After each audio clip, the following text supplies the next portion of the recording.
Всем огромный привет! У меня на канале, я смотрела свою аналитику, очень много людей в возрасте.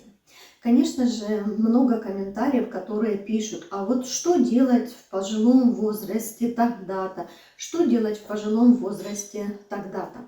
И я хочу сейчас снять такое видео на такую тему, чтобы пожилые люди в возрасте никогда не делали это по утрам. То, что вы делаете после пробуждения, когда проснетесь, имеет огромное значение.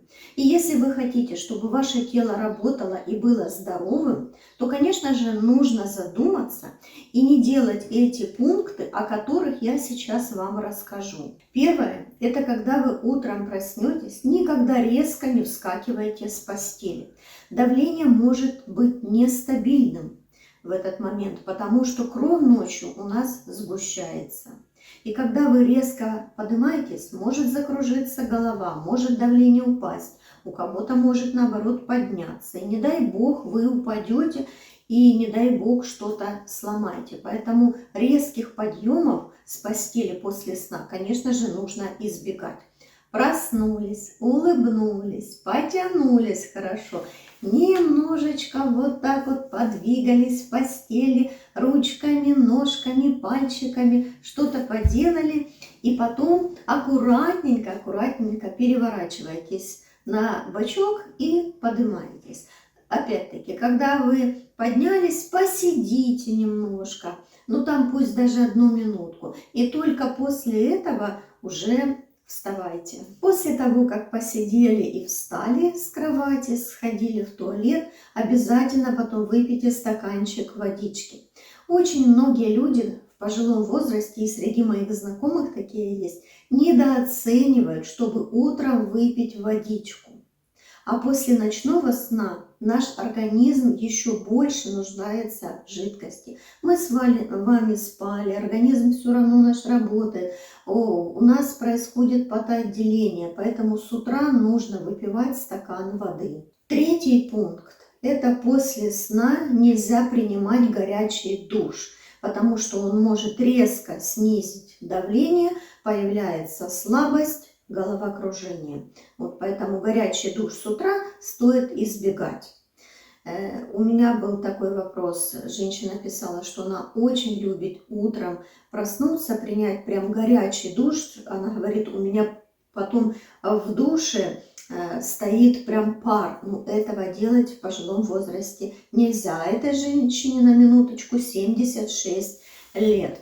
Поэтому мы с ней об этом говорили, поэтому вот не рекомендуется с утра горячий душ. Да вообще я считаю, что горячий душ вреден как для нашего здоровья, так и для нашего тела. Он очень сильно сушит нашу кожу, и нам это совсем ни к чему. Сначала водичка, потом завтрак, немного подвигайтесь, вот походите.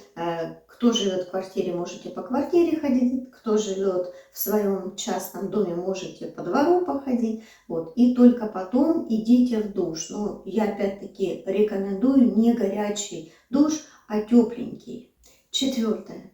Нельзя с утра делать сразу интенсивную нагрузку. Почему? Потому что это может быть вредно для наших суставов и для нашего сердца. Наши суставы с утра еще не разогрелись как положено, и наше сердце не готово с утра к интенсивной нагрузке. Лучше сделать это суставную гимнастику, можно сделать растяжку, можно сделать дыхательные упражнения и можно походить. Пятое. Нельзя пить кофе натощак. Это очень сильно раздражает слизистую желудка, особенно если есть гастрит или нестабильное кровяное давление. Альтернатива какая? Вода, завтрак, можно выпить чай, можно выпить травяной чай. Вот, но обязательно позавтракайте. И только потом, если нет противопоказаний, можно выпить кофе. Шестое – это игнорировать утренние сигналы тела.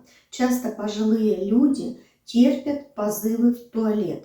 А терпеть, конечно, это не надо. Потому что если вдруг есть недержание мочи, то вот терпеть не нужно. нужно сразу идти в туалет. Обязательно прислушивайтесь к своему телу. Особенно это делайте очень внимательно по утрам. И обязательно пишите в комментариях, как утром просыпаетесь вы и что изначально вы делаете. Также, когда вы утром проснулись, никогда не хватайтесь за телефон, чтобы почитать новости. Сделайте это намного позже. Вот. Это очень плохо сказывается на здоровье, особенно в пожилом возрасте. Тем более, когда новости не очень хорошие там. Еще лежа в постели, подумайте, как вы хотите встретить и начать свое утро, и как вы хотите провести свой день. Я, когда ложусь спать, да, или просыпаюсь утром рано, иногда задаю себе такой вопрос: как я хочу начать свое утро, и как я хочу провести весь свой день.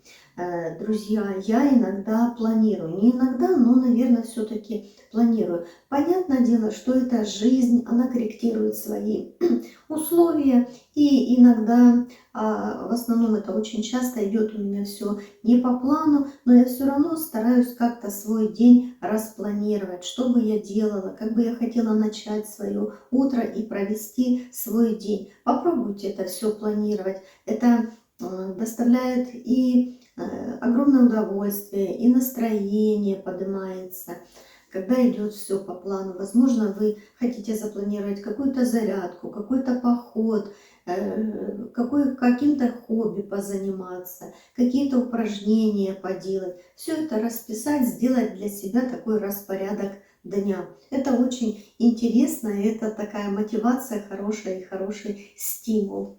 Все, что вам нужно, это внимание к своему организму.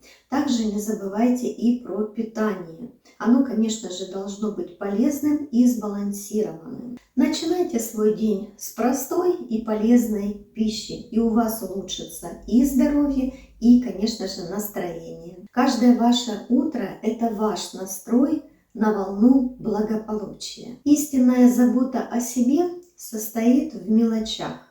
Простые привычки принесут, конечно же, вам радость и здоровье. Поэтому прислушайтесь к этим пунктам, придерживайтесь их и будьте здоровы. Всем пока-пока.